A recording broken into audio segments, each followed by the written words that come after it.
Okay, welcome to our High Holiday lecture series.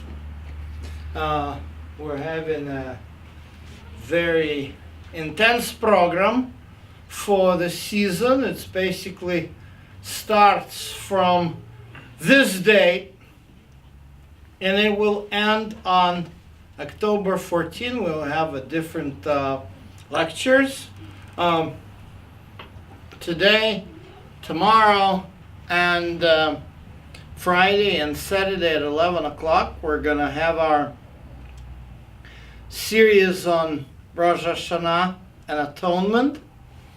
And then, starting from Saturday night,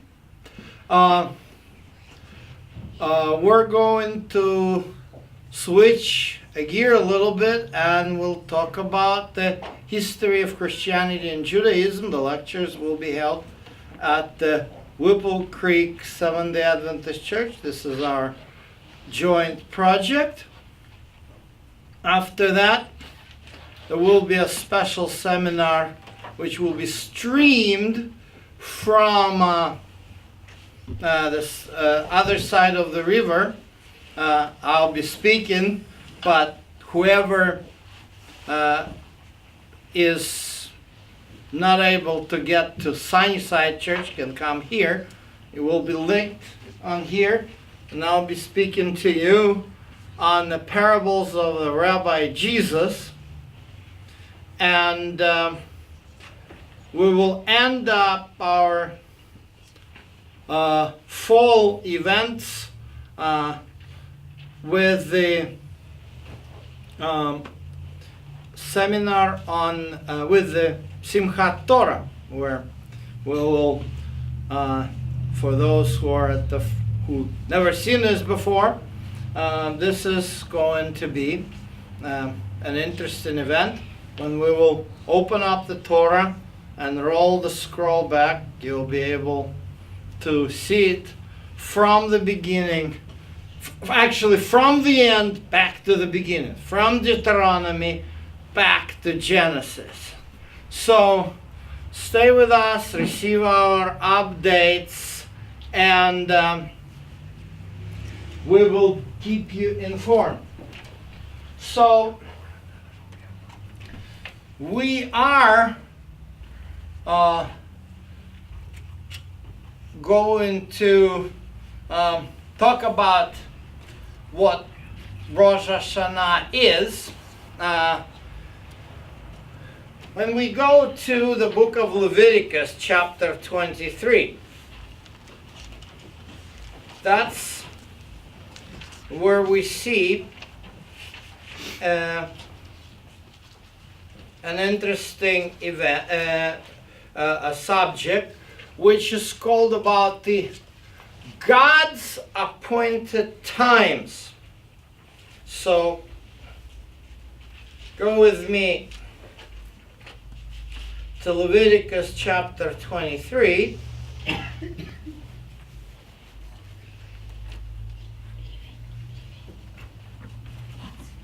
Let me have it on the screen.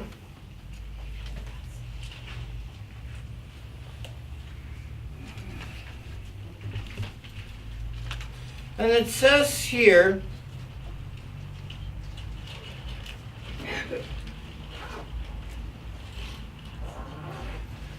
then the Lord spoke to Moses, saying, in the 7th month of the first day of the month, you shall have a Sabbath, a memorial of blowing of the trumpets, the holy convocation, the memorial of blowing of the trumpets.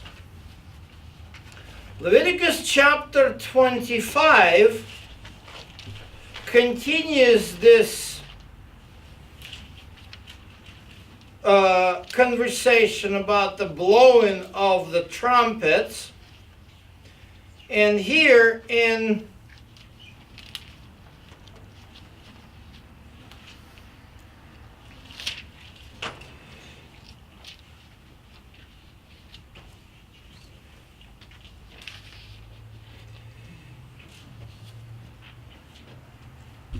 in the section of the about the Jubilee, it talks about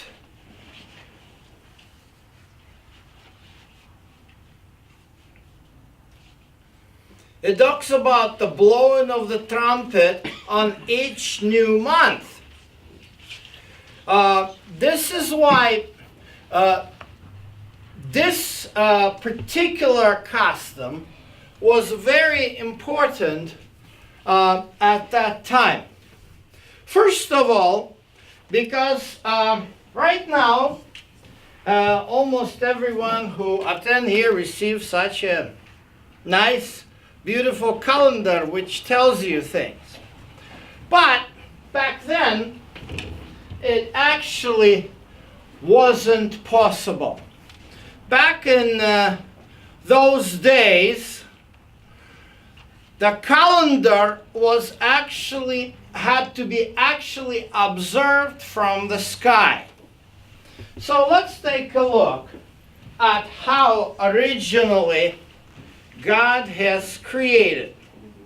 In Genesis chapter 1, it talks about what happens on the fourth day of the creation.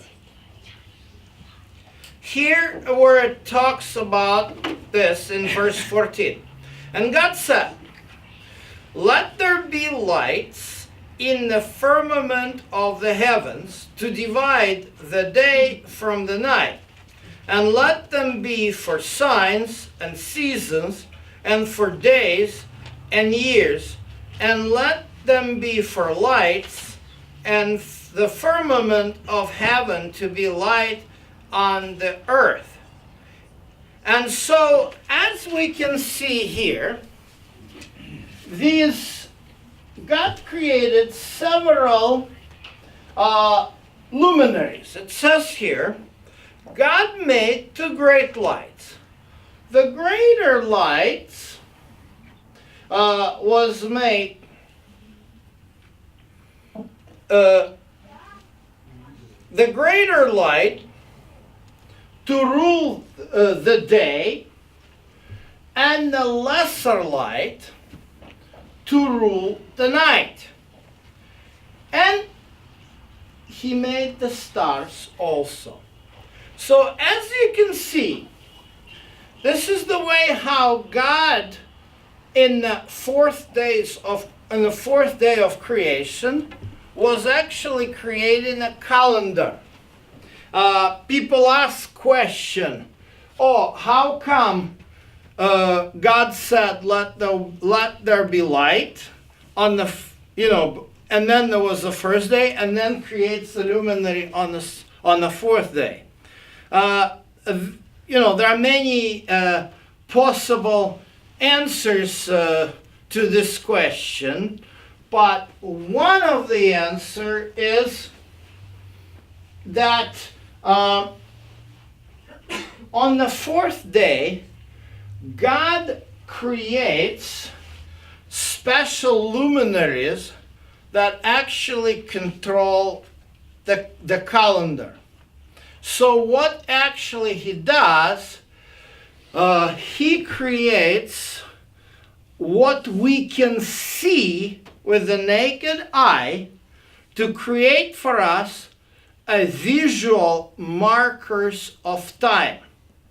In other words, day 4 of the creation, this is how we become oriented in the dimension which is not an easy to feel. Think of this way. This world is 4-dimensional, but we are 3-dimensional. In other words, we understand how to walk this way, how to walk this way, and how to jump.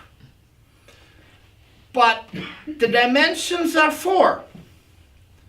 There was a very interesting American mathematician, Alan Gardner, who wrote many fictional stories that involved mathematics. And one of the story, he describes beings that are two-dimensional. So they exist on a flat surface, and they can't imagine the heights. So they can kind of crawl around the paper like along the ink, and so the concept for them, the concept of actually having to jump is very foreign. We cannot literally see the fourth dimension. How do we know that there is a time?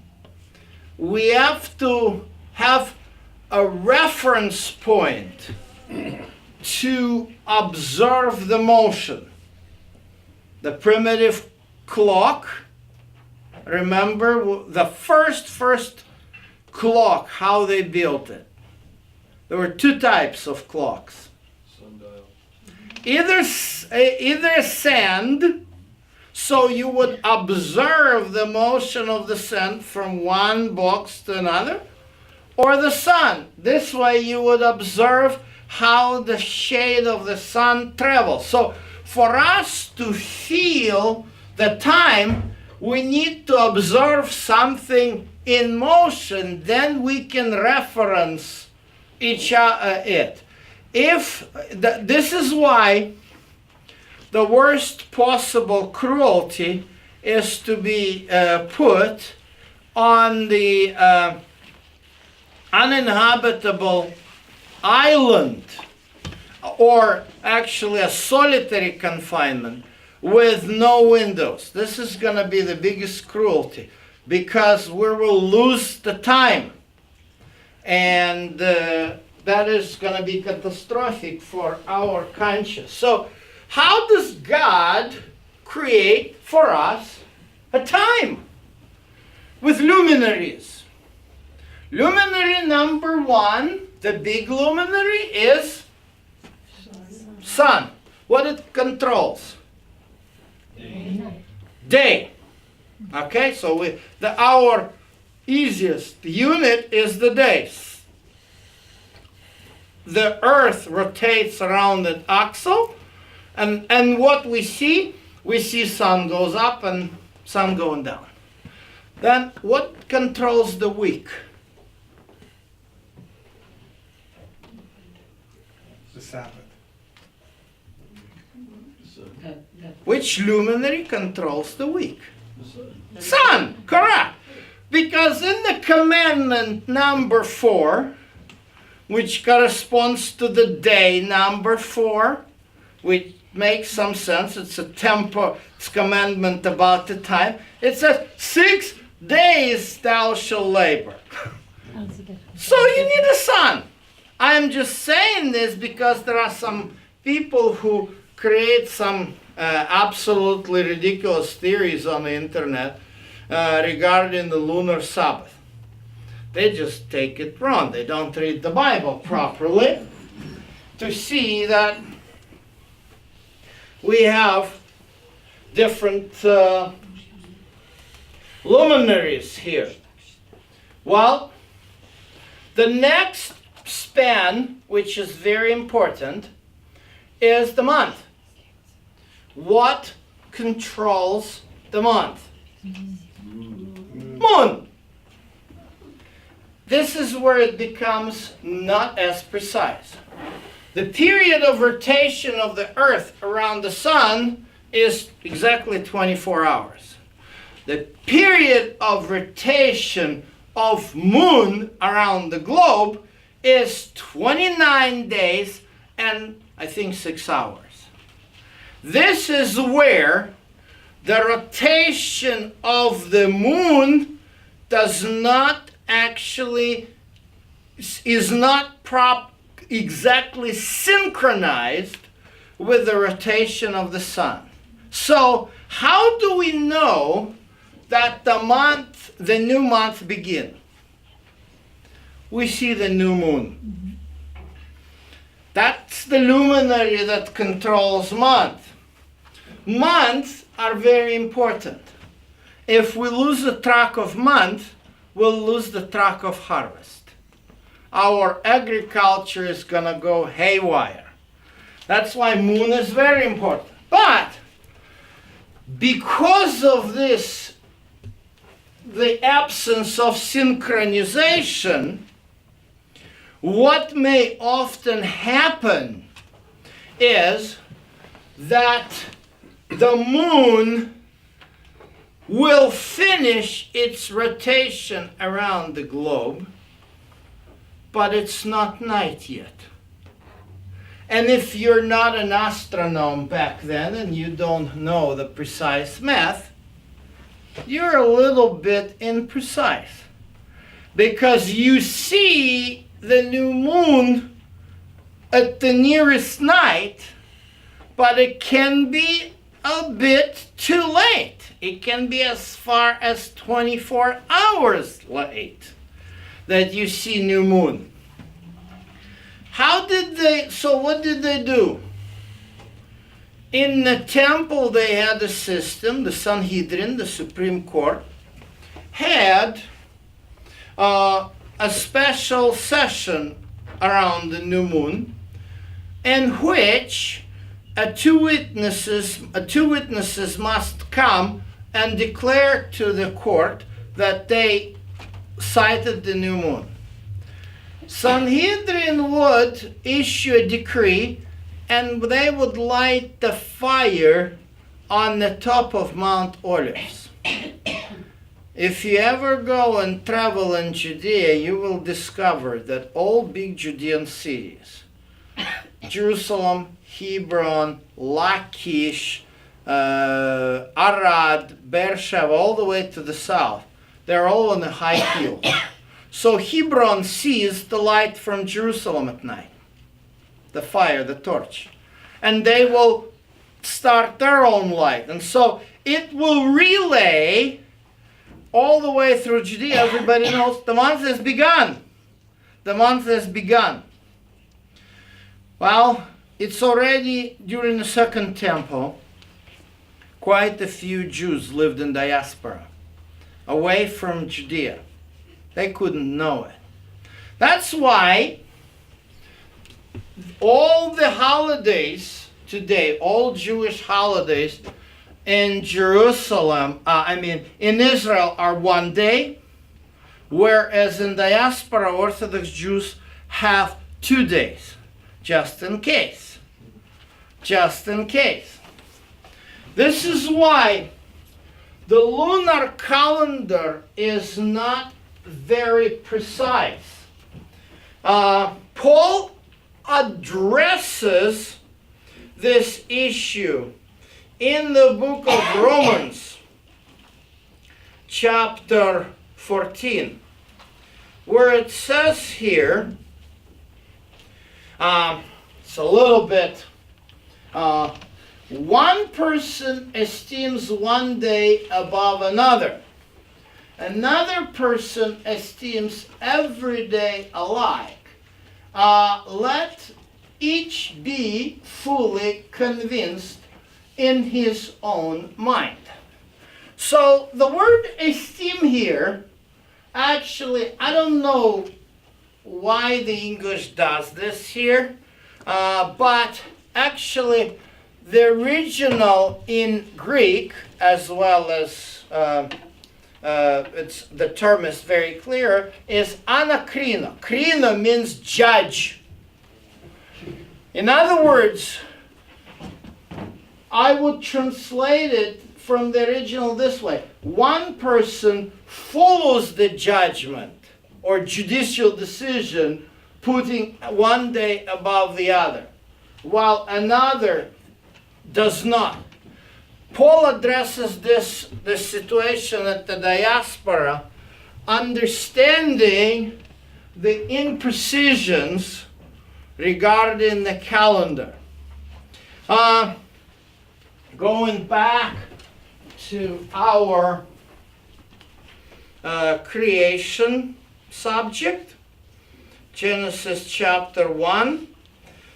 So God creates, we discover the luminary for the day and week. We discover the luminary for the month. Which luminary do we need to understand the year?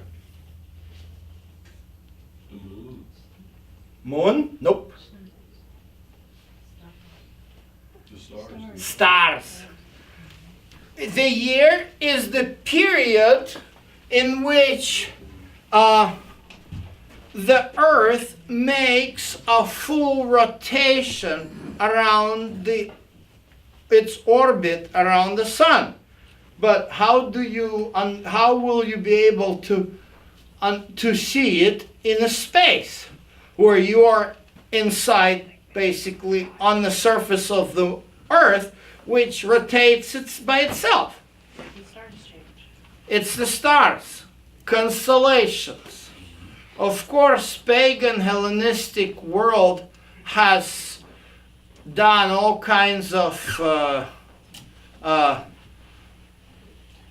distortion of it, because I'm still thinking, why in the world this kind of stars that line in kind of this shape, in English it's called the Dipper, and in Greek and in Latin they call it the bear. Yep.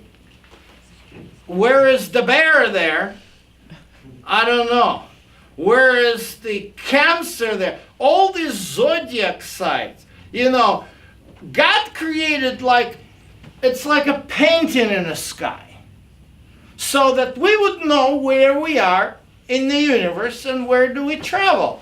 You know, unfortunately, Greeks and other pagans made it into some kind of a distortion with zodiac. But here's the problem. How many years are in the month? I mean, how many months are in a year? 12. Is it? Not really. It varies. Because month is the lunar period around the Earth. The same way, moon, when it rotates around the Earth, is not synchronized exactly. So what happens when the Earth makes a full rotation around the Sun, moon is not going to make exactly precise rotations around the globe.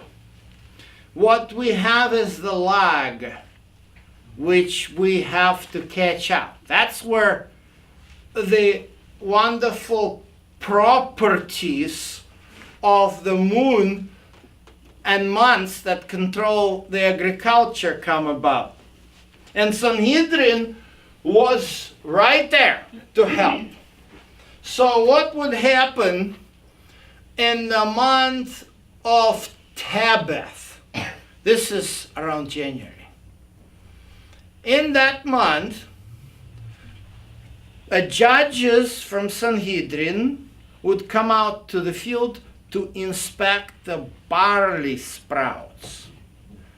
What happens is, take for example a holiday like Passover. Passover happens on the middle of the first month. That's how Book of Exodus and Book of Leviticus describe it to us. It's in the middle of the first month. That's when the Passover occurs. So, but right after Passover, there is a special holiday of gratitude for the first harvest, and people would bring the first sheaves of barley to the temple. If they miss and the barley is not ripe, oops, they missed. So what happens? Rabbis come out, they inspect the fields of barley. If the sprouts are too small, they will declare the extra 13th month. Last year, you noticed the spring was late? We, with the group, went to Jerusalem. It was very, very cold. 1st of April. I couldn't believe it. But the Passover was last year on the 20th of April. It was very late. So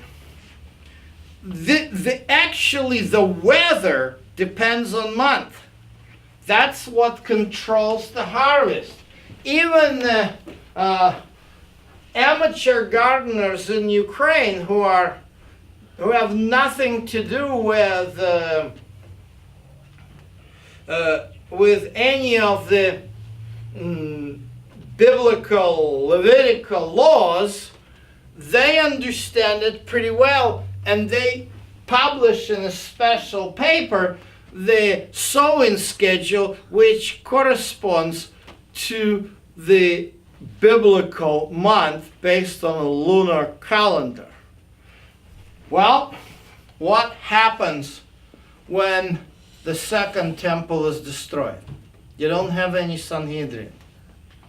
You don't have the authority that governs the calendar and fixes the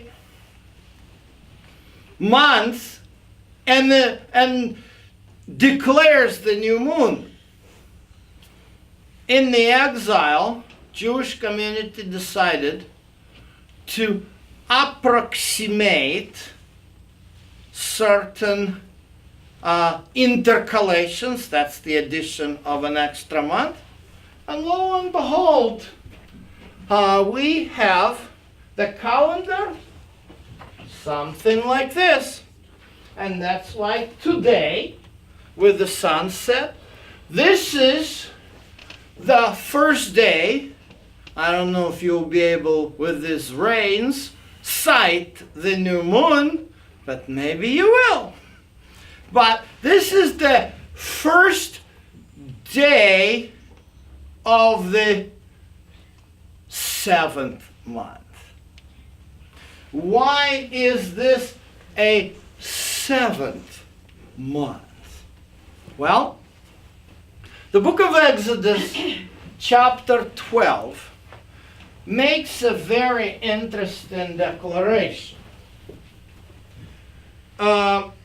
Exodus chapter 12, verse 1 says like this, actually 2. This month shall be your beginning of the month. It shall be first month of the year to you. It says here, it speaks here about the month of, which has two names. Its Hebrew name is Aviv. Aviv means spring. And that is the first month of spring. In Babylonian and Akkadian, it's called Nisano. So we have either Nisan or Aviv. That is the month in the middle of which Passover is celebrated, because in the middle of this first month, the Exodus from Egypt took place. However, the book of Leviticus chapter 23, Leviticus 23 says this. In the 7th month, on the first day of the month, you shall have a Sabbath blessing, a memorial of blowing the trumpets. According to Leviticus 25, the trumpets are blown every new moon. That was a special sound signal which would tell the people on the top of Mount of Olives that they have to light the torch. But on the 7th month, it was a special beginning. In fact, the first day of the 7th month is called Rosh Hoshana, which literally means the head of the year. How come the 7th month is the head of the year? Very simple. You have 2 years, 2 system of the reckoning of the years. System number 1 is it's called the religious or cultic or sanctuary cycle. This year starts with spring. Its first sanctuary yearly festival is called Pesach, Passover. And so, in this system, what is celebrated today, it's basically a culmination in the middle of the year. Well, but there is also what is called the Royal Ascension Calendar. The Royal Ascension Calendar was actually, in fact, an international system. Under this international system, you have a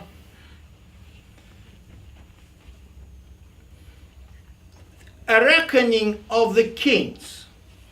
I give you an example. Take, for example, the famous Babylonian king Nebuchadnezzar. Nebuchadnezzar, in the book of Daniel, chapter 2, this is what we this is what we have. In the 2nd year of Nebuchadnezzar, Daniel chapter 1 will report to you the following. In the 3rd year of the reign of Jehoiakim, the king of Judah. You see, you have the years in each country are counted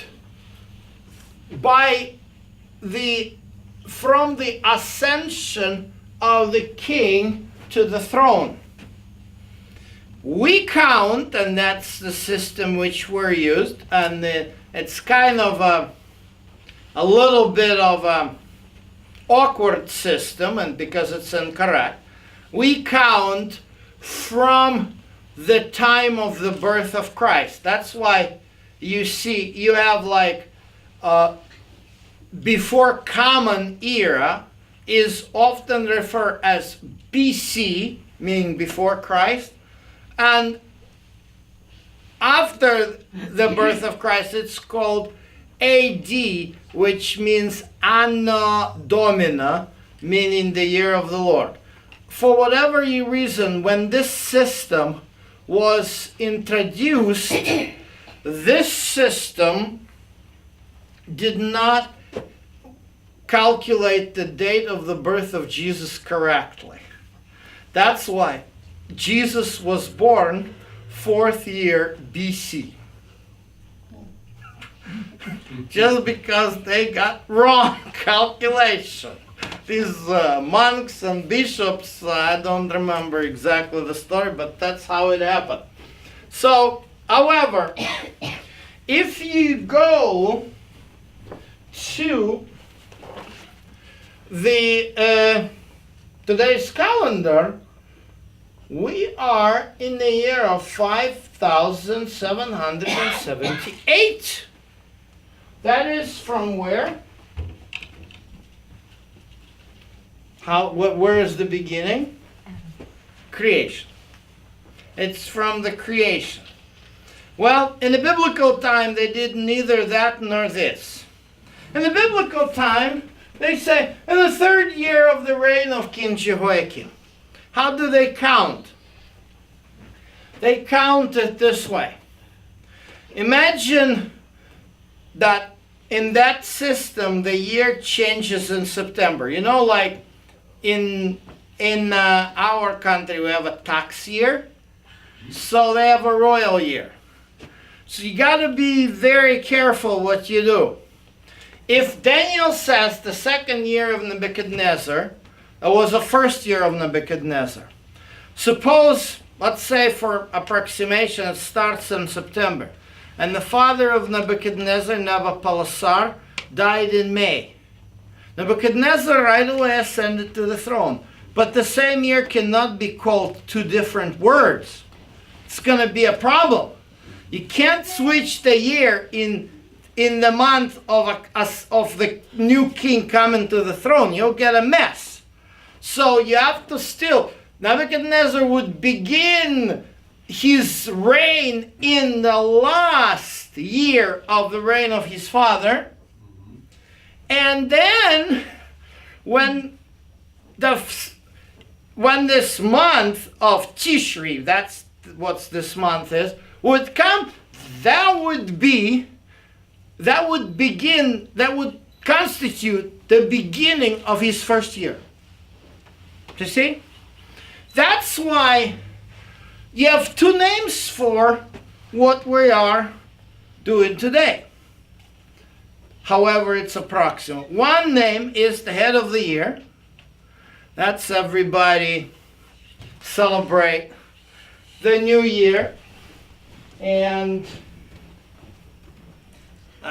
tomorrow I'll show you the funniest picture I ever seen.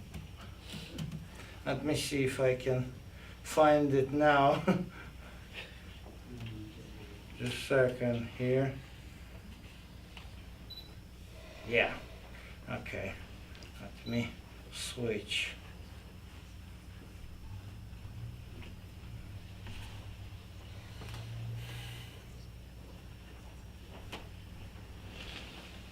This is a postcard.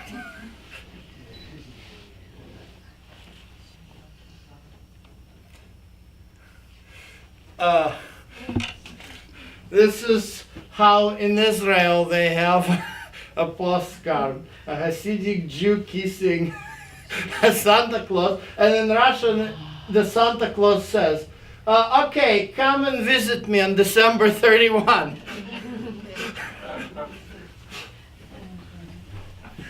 But this is basically one side of the problem. The other important side of the issue is that it's the Feast of Trumpets. There are two types of trumpets which are described in Scripture. One type is called the Hatzatzora, which is the silver trumpet they played in the temple. In the book of Numbers, chapter 10, it says, make for yourself a silver trumpet and play them, blast in them on different days. But there is another type of trumpet which is called the shofar. The difference is this one is made not out of silver, but it is made out of the horn. The silver trumpets I've seen only at the Temple Institute. They were able to kind of recreate them. So I've never heard how the silver trumpet actually plays. But on the Rosh Hoshana, according to Psalm 81, it is the silver, the shofars that are being played. So let us recite Psalm 81. Let us write together. Let us rise together.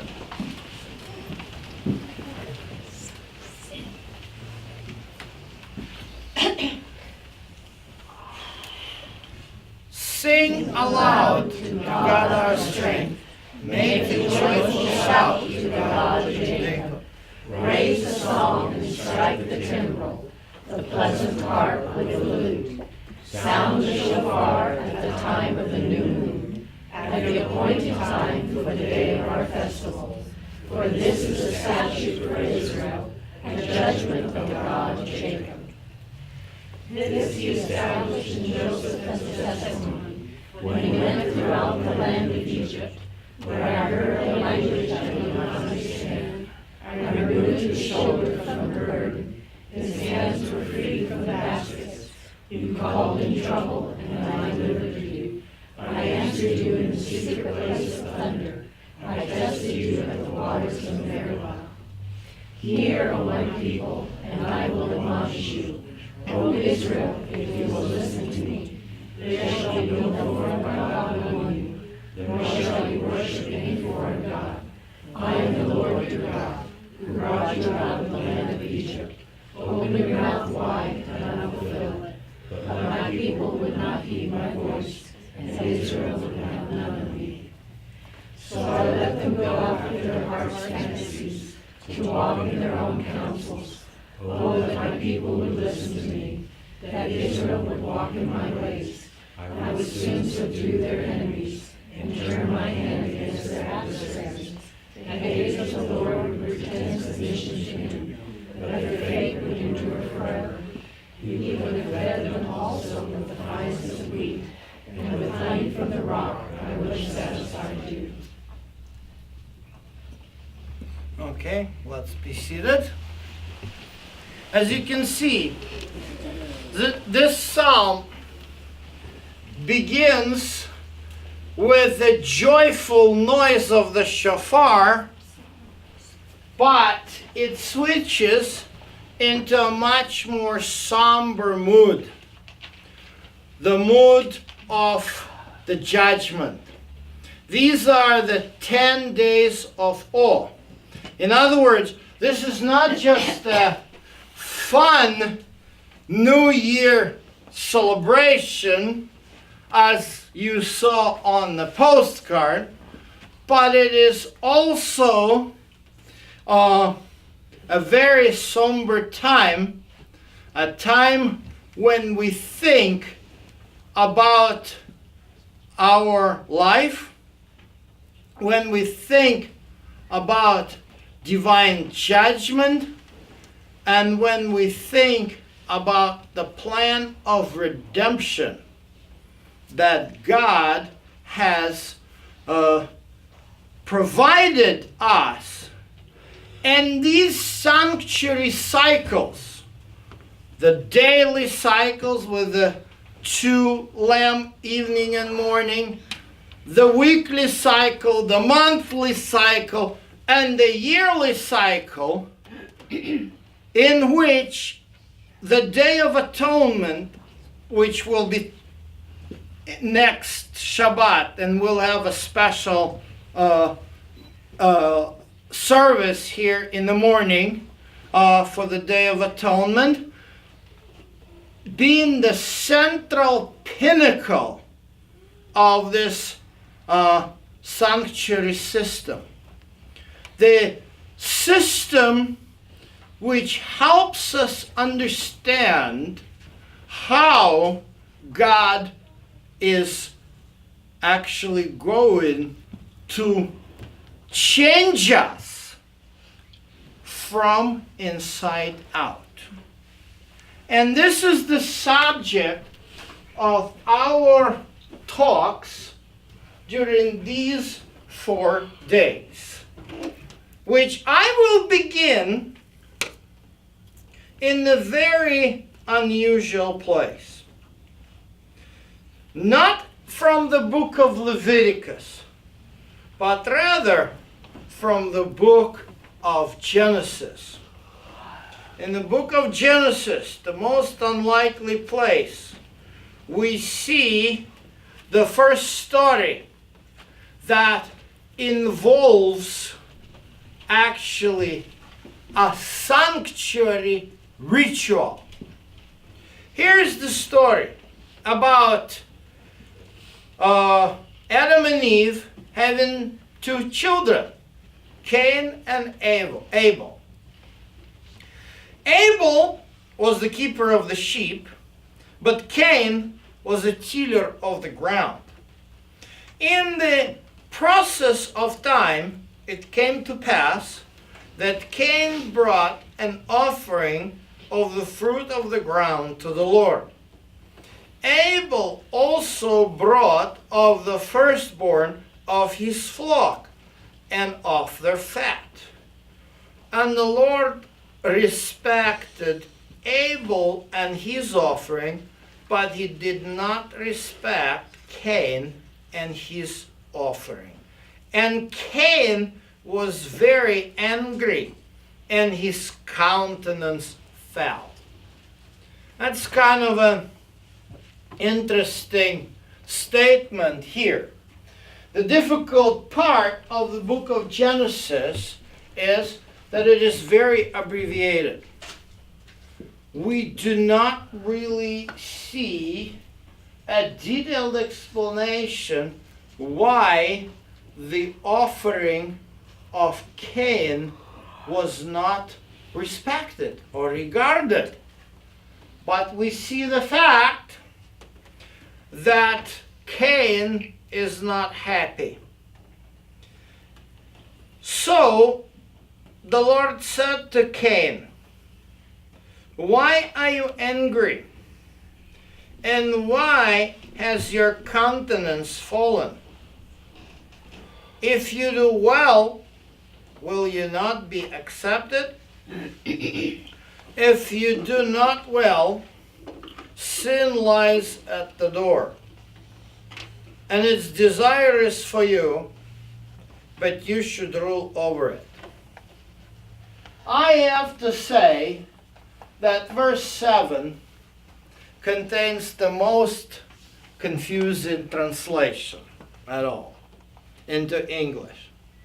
And the reason for it is that English language doesn't have genders for inanimate objects.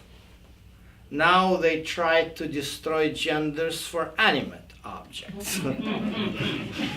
But in generally, hopefully, there is still he and she exist when I talk, and now you know that whom I'm talking about, the man or a woman. But with the chair or with the table, it, correct? And that's the problem. If you take French, I know that in French, table is she. And coffee is he. Which is exactly as, and by the way, the same as in Spanish. And so, if I say something like this in French, the book is sitting on a table, he needs to be moved. What needs to be moved? The book. The book, because le livre, book in French, is he. So this is how it works. In English it doesn't work, and that's why the translation is very difficult, and it conveys actually the opposite to what it means in English, and this is throughout every single English Bible. Oops, that's not the one I'm looking for. I'm looking for New American Standard. See, that's the New American Standard, which will give you a little bit of more details into the difficulties which English translators had to deal with, having a reality of an English language plus certain presupposition. This is the speech of God to Abel. If you do well, you will not your countenance be lifted up. And it's interesting that what this edition does, in blue, it actually shows what's in Hebrew. So this, and this, not in Hebrew. But they have to put it. Otherwise, the phrase in English doesn't make sense. Okay? And if you do not do will, sin is crouching at the door. And now again, he has a problem. It's desire to you, but you must master it. So, from reading like this, you think, oh, it may be referring to sin. But in Hebrew, you will be able to immediately discover the following, and I'll just show you how easy it is. Oh, come on, I don't need that. If I switch into Hebrew, and it will be showing me the grammar. Yeah.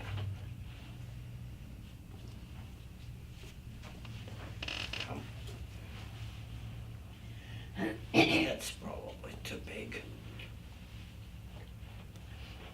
It will be showing me the grammar here. So, this is, if you have a good eye, gives you a dictionary. Sin, Hebrew, noun, common, feminine. So, sin is she. Okay? Now, let me take a look to another word. And it's right here. Teshukato. Here, desire, okay? And then it gives you suffix, plus suffix, masculine singular. So it is his desire to you, not sin's desire to you, because sin is she. Do you see what the issue here? God's desire for you. Let's not get into the more difficult part, whose desire is for whom, but let's go back to New American, and I'll show you the issue here. If we read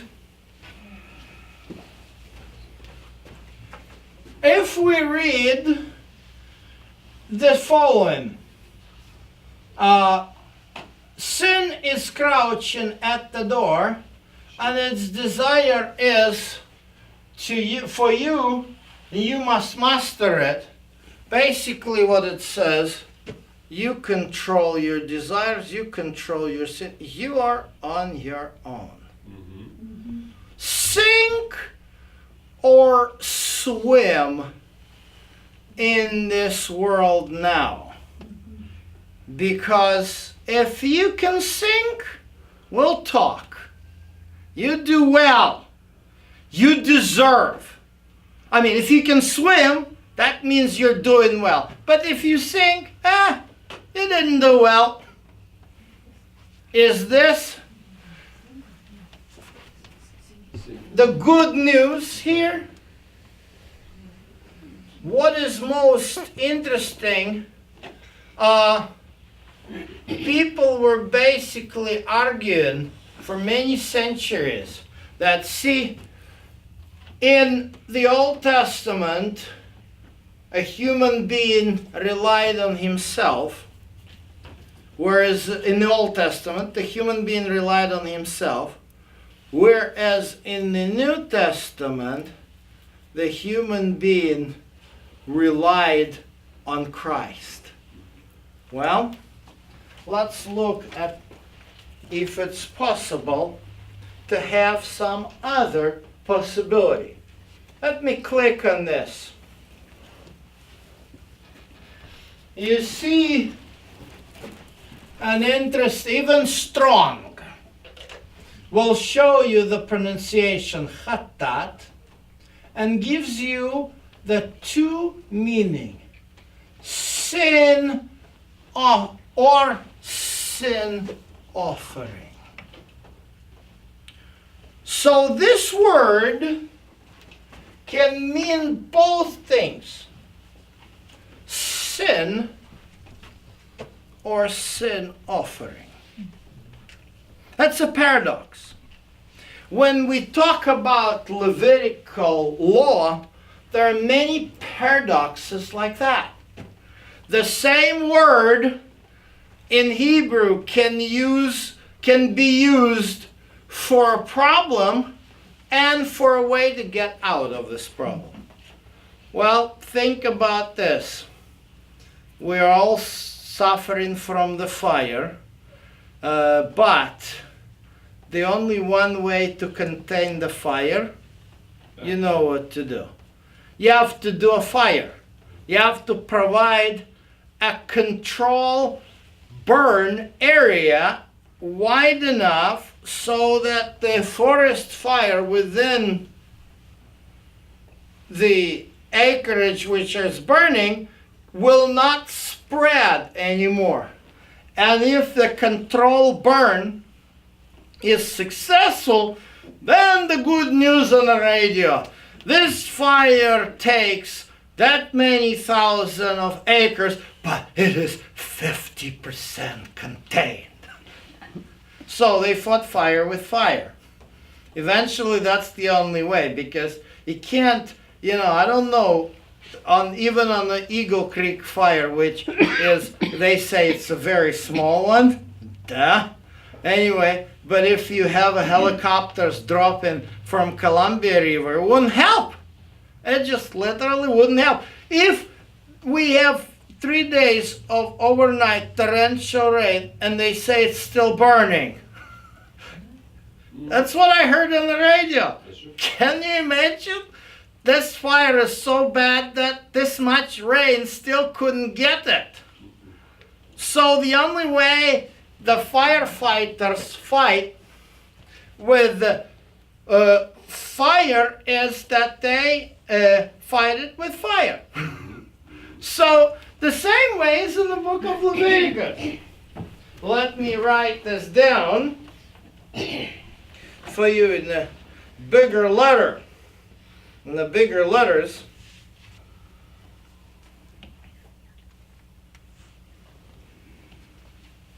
so you have this word, chat,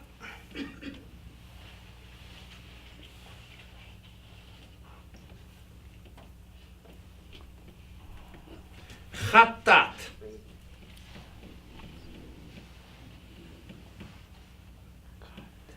Chatat, which actually can have two meanings, sin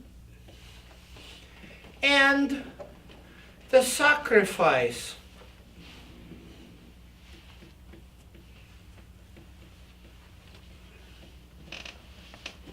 The sacrifice for sin. This is how the book of Leviticus speaks. Let's go to Leviticus chapter 4. Leviticus chapter 4. And let's say 27.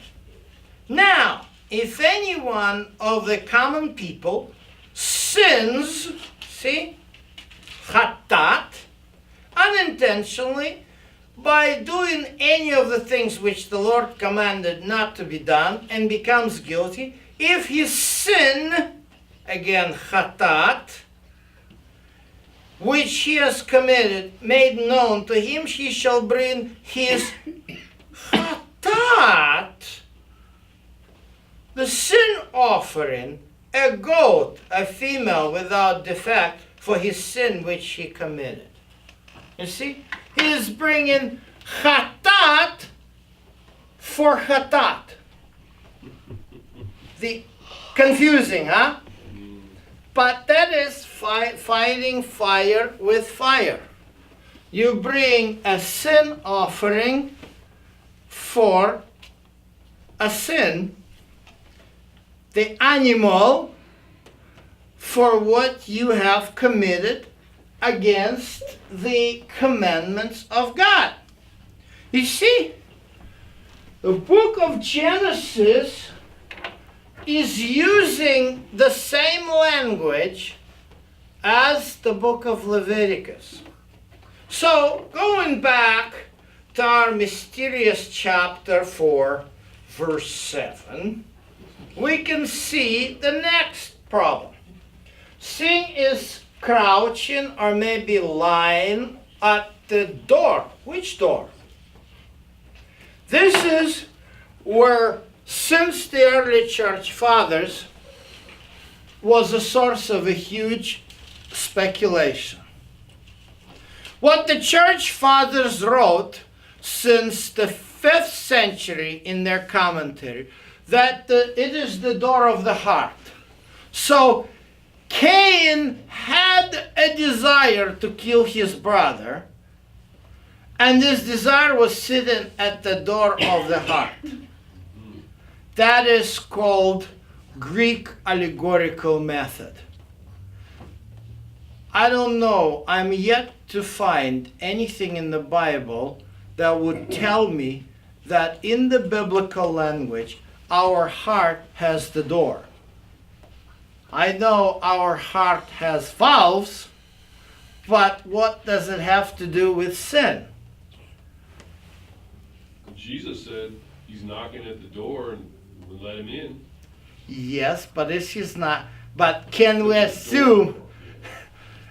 Yeah, see, and yeah, of course, if you open the door once, then you open it once. But there is neither a door there, there is neither a heart there, nor there.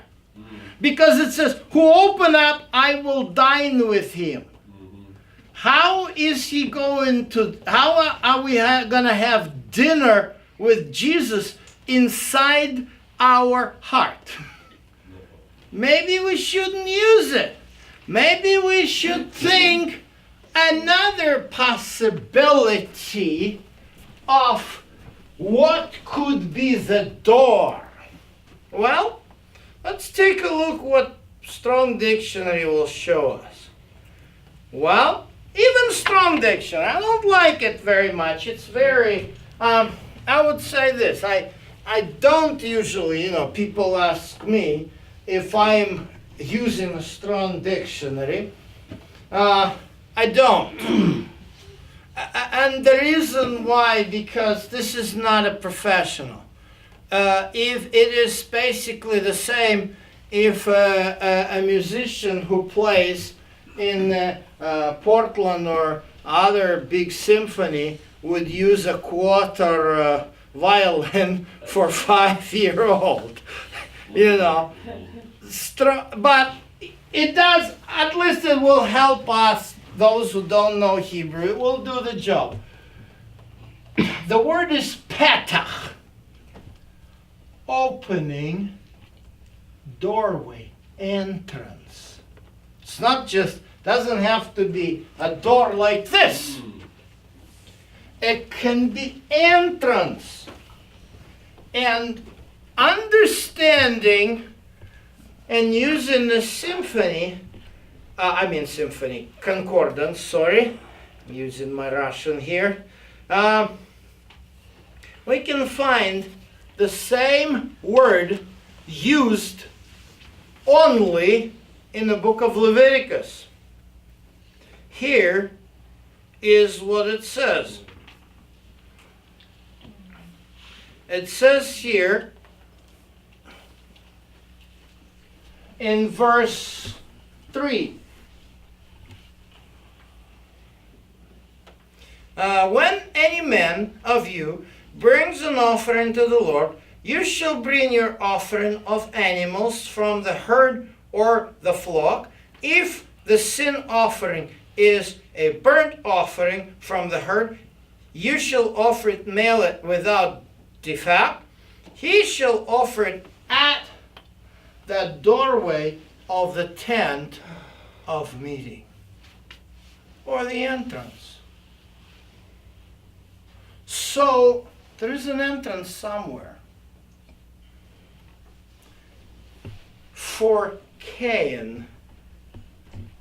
When God speaks to him, going back to Genesis chapter 4, the mysterious verse 7. Maybe God doesn't speak to Cain in terms, okay, fellow, I know what you're up to. I'm giving you a warning. Maybe God is teaching Cain, why are you so sad? Because I didn't bring you, I didn't accept your fruit of the ground, because actually I don't need gifts from you like this. I'm not really eating human food. In fact, Psalm 50 verse 7 says, if I was hungry, God speaks about himself, I wouldn't have told you, because the whole earth is mine. Am I eating the fat of goats? Am I drinking the blood of bulls? And definitely the answer is rhetorical. The answer is only one possible: absolutely not. God is not interested in that, but God is definitely interested in something else. He provides the entrance at which a sin offering is laid. If you do not do well, it is not because you have a bad desire in your heart. If you don't do well, the Hebrew text provides for us a different possibility to read this with a different and opposite slant. If you don't do well, that's why you need a sin offering. Even though your parents were expelled from the Garden of Eden, because after the broken relationship between me and them, they could not continue eating from the tree of life. But I have not abandoned neither them nor you, because I care. I cannot receive you the way I used to be able to, but I still can receive you with the help of a sin offering. That door, what could that be? If we look at the design of the Mosaic sanctuary, and then we look at its development in the first temple of Solomon, we can recognize the pattern. Gold, onyx stone. This is what God is asking Israelites to bring him as the offering. Exodus 25. Tell the sons of Israel to raise a contribution for me. From every man whose heart moves, you shall raise my contribution. This contribution that are to raise: gold, silver, bronze, blue, purple, and scarlet material, fine linen, goat hairs, rams, skin dyed red, turquoise skins, acacia wood, oil, light for lighting, spices, anointing oil, for fragrant incense, onyx stones, setting stones, and so forth. Gold, onyx stones, these are only two places where we see the onyx stones. Actually, we don't know what the onyx is. I was once a little bit embarrassed. I was several times in Egypt, and in Egypt they sell cups and plates made of onyx. So somebody gave me, as a tour leader, the set from onyx. It was heavy. Well, I carried it on a plane, brought it home. A few years later, and ended up in Turkey. And I saw, unlike Egyptians who speak English, Turks, like vendors, street vendors, they don't speak English. They're more into German. And so they they don't understand the word you're saying to them in English. So I look at some vase or something, he says, onyx, onyx, and I lift it up, and it's like, and I say, this feels like plastic. The guy got really offended. He got so offended. He just said, plastic! I was walking away and he was talking to everybody, shouting, and all I heard, the rest I don't understand Turkish, but he was saying, plastic, plastic, plastic. Anyway, we don't know what onyx is, but we know where it was. Onyx is described in the book of Genesis, here in chapter 2. It says here, now the river flowed out of Eden to water the garden, and from there it divided and became 4 rivers. The name of the first, Pishon, it flows around the whole Havilah, where there is a gold. The gold of that land is good. The bdellium and onyx stone are there. Don't ask me what the bdellium is. But this is something which belonged to the Garden of Eden. But there was plenty of gold. So, and onyx. And the same materials end up in a sanctuary with later what Solomon did. Pomegranate apples, palm branches, and so forth.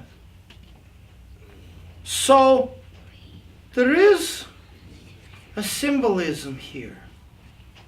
The sanctuary, this tent which is drawn here, was actually made in the manner of the Garden of Eden. And by the way, it had an entrance. A little bit closer to this entrance, there was an altar.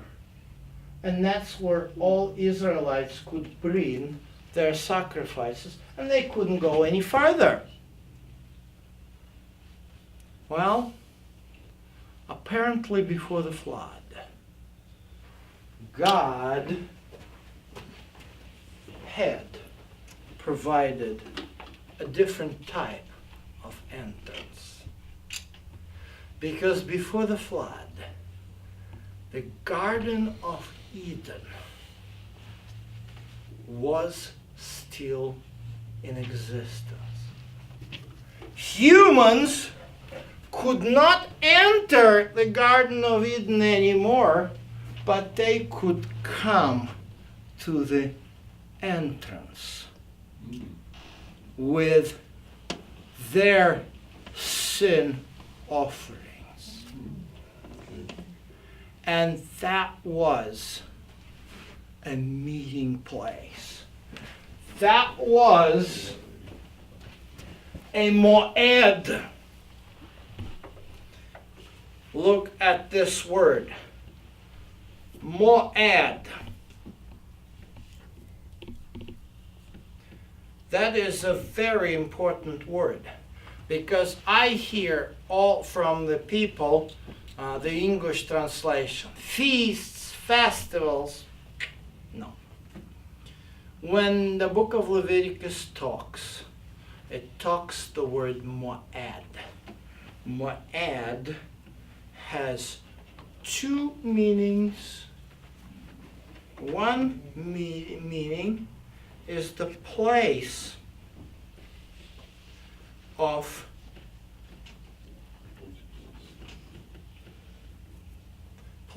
meeting or the appointment. The other meaning is appointed.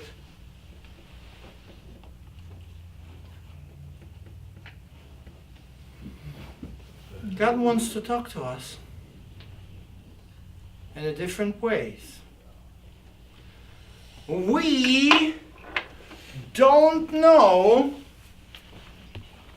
where He is, because as the mathematics progress, we realize that we're not, the 3 dimensions definitely not enough. The 4 dimensions definitely not enough. Today's mathematics, due to the work of, it's called geometry of Riemann, operates with multiple dimensional space, which we cannot picture. This is how we cannot picture God. And that's why God, from the very beginning, created for us a place of meeting in space and in time. And that's what the sanctuary is. And this is when we gather on these events at the special times, we think of God's appointments, which He had made and provided from the very beginning, before this tent was constructed, many centuries before this tent was constructed. God already provided the meeting place and the way out. He teaches through His very difficult and mysterious and abbreviated and hard to translate words. God, which He spoke to Abel, God is teaching us. Well, we're all not doing very well. But there is a way out. There is a sin offering that is placed at the door. The location of the door will be changing, but the function of the door will be there until we will be able to learn to do right. And that's what the days of atonement are all about, is to learn how God changes us from inside out. So let's remember our great God before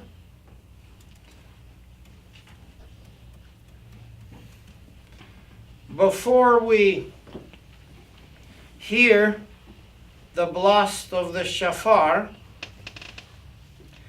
with the reading, which is also a very significant reading. This reading is found in the book of Exodus, chapter 34, verse 7. And it describes the character of God. What is written here in this chapter is actually God's response to Moses' request to show him his glory. And so God said, you can't see my face, but I'll show you my back. So this is how the back of God looks like. It looks like the 13th attribute of his character. So let us rise together and we will listen to a shofar and afterwards, but we will recite what are the main attributes of God together. And the Lord passed before him and proclaimed, the Lord God, merciful and gracious, long-suffering, abounding in love, keeping mercy for thousands, forgiving iniquity and transgressions and sin, anointing to clear the guilty, visiting the iniquity of the fathers upon the children, children's children, Okay? We don't have our main shofar player today, but Lee, can you I do it, right? do a job for us? I'll do what I can. So, on Rosh Hoshana, this is a multiple blast of the shofar, as Psalm 81 commands us to do. And there will be those who never heard it. It's, shofar doesn't have much of a notes, but shofar has different length. So there will be tekiya, which means a long blast. Trua means 3 medium blasts, and shvarim, which is the like a short staccato blast. So I'm gonna call on the blasts. Tekiya.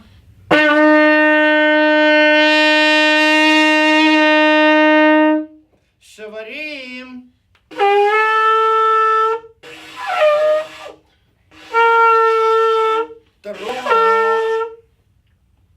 Terua. That's actually the shvarim, the short one. Okay. The terua is da, da, da, Oh. okay? Try again. Okay. Tekiya. Tekiya, the long one. Tekiya's the low one? Mhm.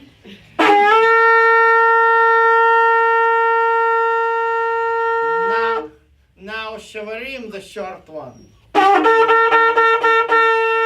Okay. Tekiya.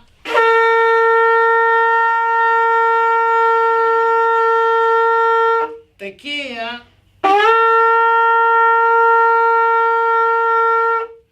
Trua.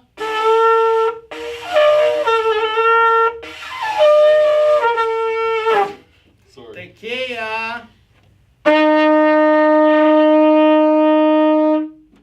All right. Not as easy as it looks. Let us have a word of prayer. Heavenly Father, we always knew that you are gracious, merciful, long-suffering, loving God. You always loved us. no matter who we are, you loved us. And you provided for us a way out from the very beginning by establishing the first place of meeting. You provided us with the way out of the mess we got ourselves into. Lord, help us never forget this place of meeting. Help us always remember that you're patiently waiting for us, even today, to come with our sin offerings. The place changes. The nature of the offering changes. But your love and your patience is never changing. We praise you for this, our Lord and Savior. Amen. Amen. All right? Tomorrow, we're going to talk about another interesting text, which is read on Rosh Hoshana. It is the story of Abraham, who almost, for whatever reason, killed his son. And its implications in both the Tanakh, the Old Testament, and the New Testament. So I will look forward to seeing you there, and